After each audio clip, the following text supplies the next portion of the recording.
Hi friends, তো চলে এসেছি আবার আমরা একটা ছোট্ট মিনি ব্লগ নিয়ে।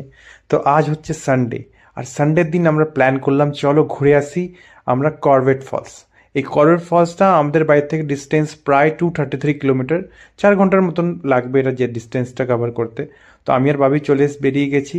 আর সকাল সকাল 6:30 বেরিয়েছিলাম কিছু না খেয়ে, তো একটু বেরিয়েই আগে গিয়ে দাঁড়িয়ে চা খেয়ে নিলাম।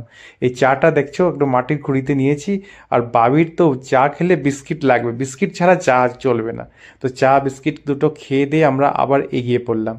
এই রাস্তাটা দেখছো, এই রাস্তাটা সত্যি কি সুন্দর, দুর্দান্ত, মানে ভিউজটা দেখে মানে মনটা জুড়িয়ে গেছিল।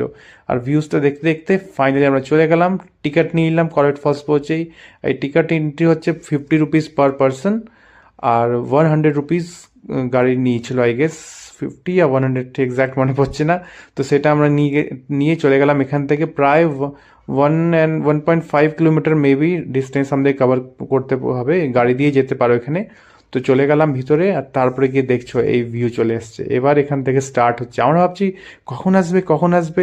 যেটা দেখছিলাম সেটা এখানে নাকি জল শুকনো নাকি কিছু নেই নাকি, কিন্তু না, আরও এগিয়ে আছে। সবাই বললো এগিয়ে যাও এগিয়ে যাও। তো আমরা এগিয়ে যাচ্ছিলাম, এগিয়ে এগিয়ে তারপর পাশে দেখলাম একটু জল আছে। এই জলের মধ্যে যখন দেখছি কি মাছ, মানে আমরা বিশ্বাস করতে পারলাম না, কিন্তু ভিডিওতে তোমরা দেখতে পাচ্ছ না, কিন্তু সত্যি কি মাছ ছিল এখানে। আমরা দেখে আশ্চর্য হলাম, ছোটো ছোটো ছোটো ছোটো ভর্তি মাছ।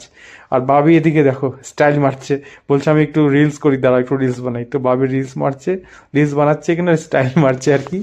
তো তারপরে আমাদের ভিউটা চলে আসবে, যার আমাদের এত অপেক্ষা ছিল। ফাইনালি এই দেখো, এই ভিউটার জন্য এখানে যাওয়া কোনো কথা হবে না, এটা জাস্ট অসম, জাস্ট অসম, জাস্ট অসম। তারপর ওখান থেকে বেরিয়ে আমরা লাঞ্চ সেরে নিলাম, লাঞ্চ করেই তারপরে বাড়ির উদ্দেশ্যে বেরিয়ে পড়লাম।